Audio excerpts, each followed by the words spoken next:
My name is Olivia Rosenberger, and this is my persuasive speech on euthanasia. Euthanasia is the painless killing of a patient suffering from an incurable and painful disease or an irreversible coma. Recently, a cancer patient named Brittany Maynard made national news after she moved to Oregon after being diagnosed with terminal cancer.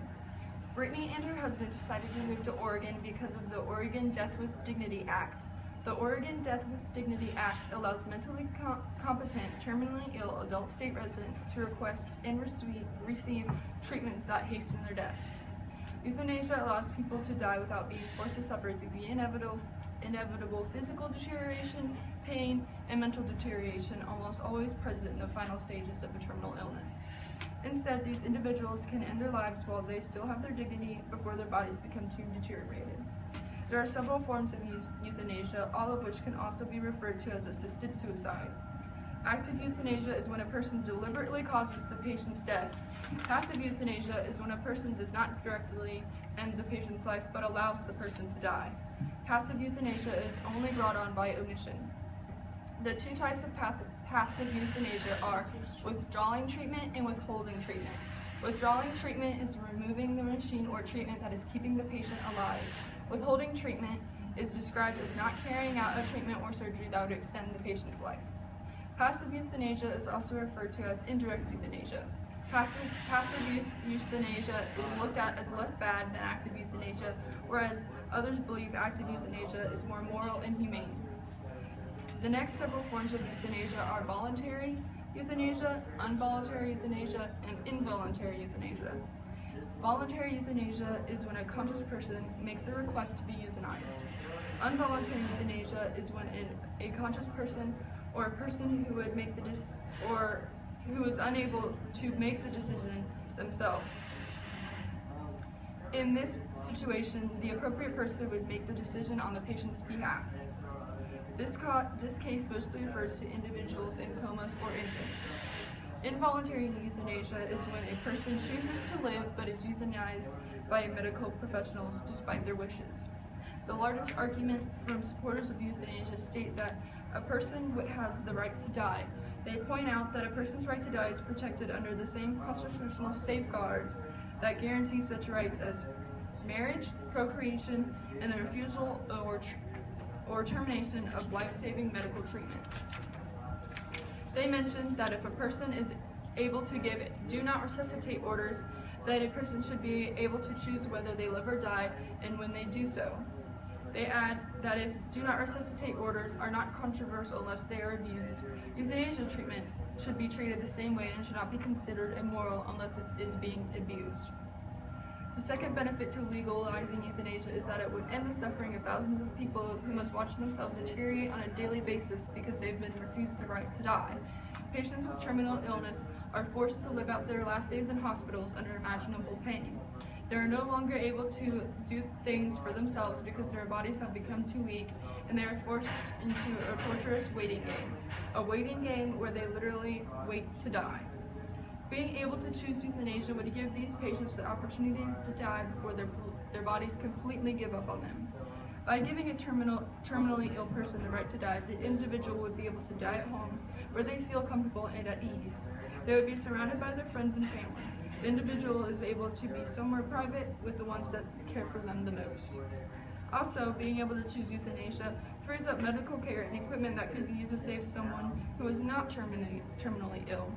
Otherwise, a person may miss out on medical care because there are terminally ill patients that have to be taken care of, despite the fact there's nothing they can do to treat the individual. The largest point that supporters of euthanasia make is that it is inhumane and morally wrong to let a person suffer. They emphasize that we do not condone allowing our beloved pets suffer, but also other humans to do so.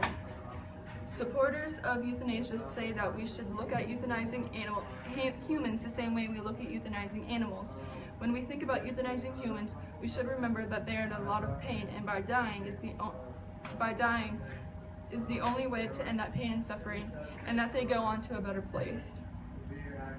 Those opposed to euthanasia maintain that whether a person is suffering or not, that it should still be considered an act of murder or suicide, both of which are illegal and should be punishable by court, therefore deterring anyone from euthanasia. Doctors opposed to the euthanasia state that as a doctor, it is their duty to keep their patients alive and prolong their lives as much as possible.